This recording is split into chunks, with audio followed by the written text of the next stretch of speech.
Bismillahirrahmanirrahim. Assalamualaikum warahmatullahi wabarakatuh. Waalaikumsalam warahmatullahi wabarakatuh. Bapak, mohon waktunya sebentar untuk bisa saya wawancarai masalah-masalah tentang perkembangan peserta didik ya, khususnya di sekolah kita nih. Nah, ini ada kemungkinan ada beberapa hal yang perlu diwawancara. Ya, mohon Bapak kesiapannya gitu untuk wawancara. Yang pertama gini Pak.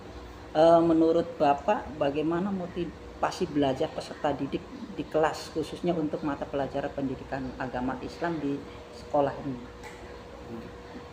Menurut saya pribadi ya Pak, sebagai seorang guru pendidikan agama Islam di kelas, saya seringkali menemukan memang motivasi peserta didik ini kurang gitu.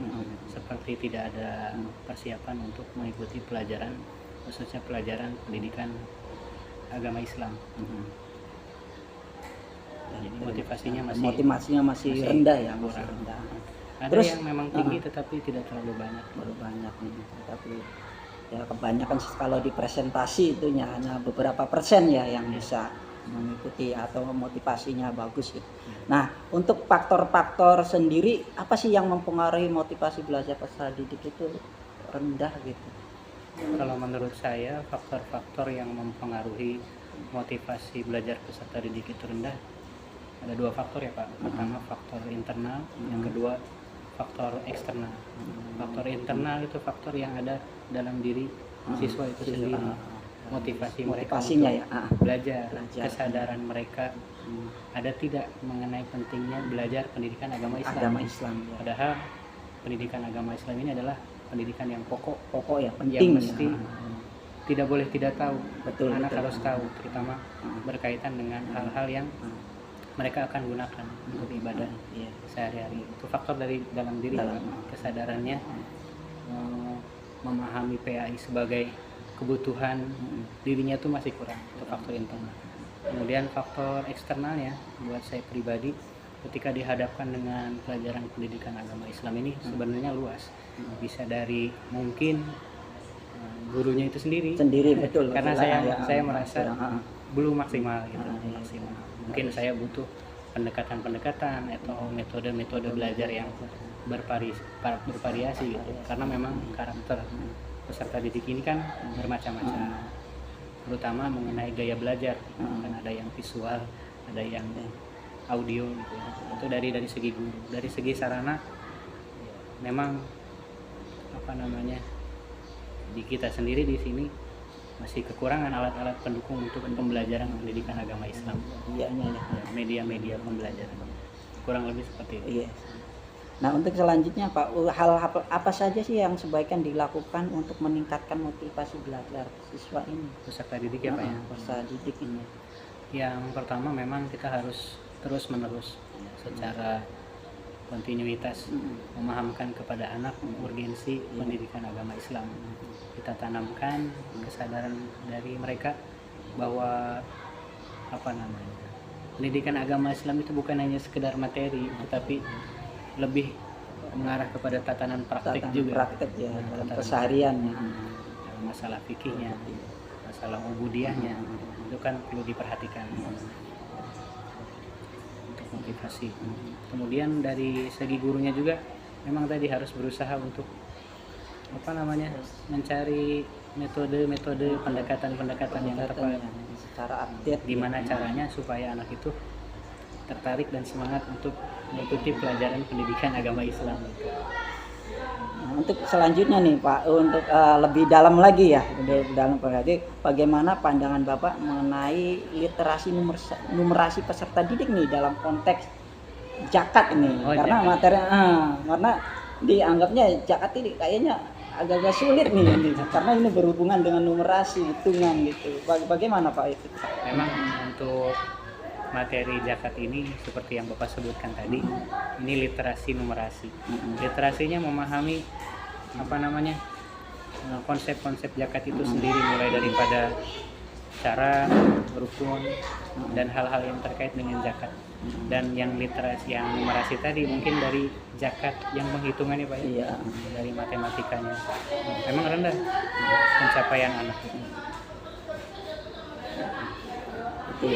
Kemudian, nah menurut Bapak ini apa sih faktor penyebabnya itu sehingga anak tuh ya terutama masyarakat sulit gitu anak untuk bisa apa sih seneng gitu tentang materi zakat itu. Materi Faktornya apa sih? Kita didik tuh yang faktor utamanya itu. Yang kalau yang saya cermati apa di luar pembelajaran pendidikan agama Islam, memang motivasi atau literasi kemampuan anak dalam berliterasi ini masih kurang. Kesadaran mereka untuk membaca gitu, memahami isi bacaan, menurut saya pribadi masih kurang. Nah, ketika memahami konsep zakat ini kan memang butuh pemahaman gitu. Oh betul. Mulai dari segi istilah, kemudian terkait syarat, rukun, tata cara dan juga hikmah daripada zakat, dan itu butuh penelaahan gitu, butuh kemampuan literasi. Dan yang tadi yang numerasi itu sendiri kita juga bisa mengamati apa kemampuan matematika anak mungkin ya. Iya mungkin ya hitungan ya itu. Sinergi antara pelajaran pendidikan agama Islam dan matematikanya.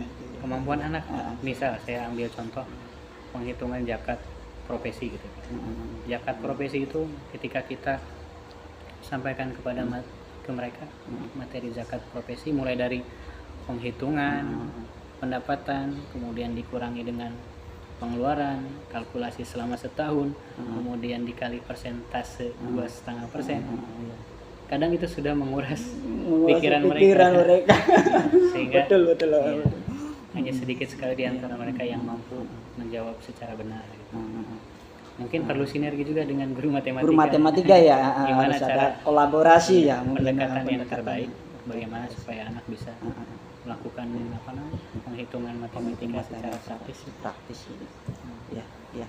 Baik, untuk selanjutnya nih Bapak untuk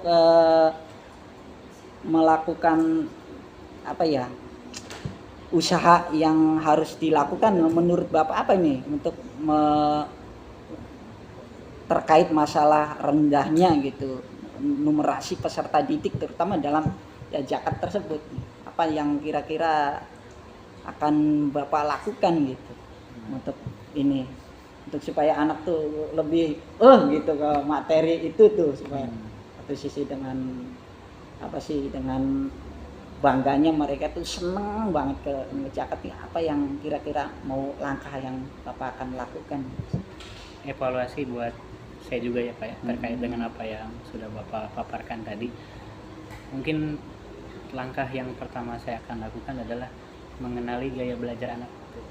Ya, gaya belajar anak itu kan seperti yang kita tahu, ada yang pendekatannya audio, dengan cara mendengar mereka bisa memahami, ada yang visual, dengan cara melihat mereka bisa memahami, ada juga yang dengan psikomotorik, mereka baru bisa memahami.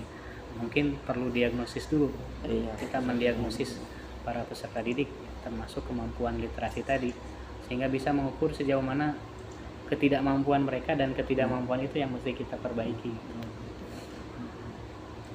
Ya, itu mungkin itu saja Pak yang perlu ya saya wawancarain ya. Ini syukur alhamdulillah ya bisa ini ya, sedikit ada istilahnya, ada kesimpulan intinya apa peserta didik mungkin di ini motivasinya ya, motivasi untuk mempelajari numerasinya, kemudian tentang syarat-syarat ininya mujaki, kemudian orang apa sih yang mustahiknya juga, kemudian rukunnya juga ya, kemudian artinya ada sinergi antara apa ya, antara keinginan anak nih untuk bisa belajar dan untuk bisa menguasai materi-materi numerasi terutama dalam hal materi zakat ya.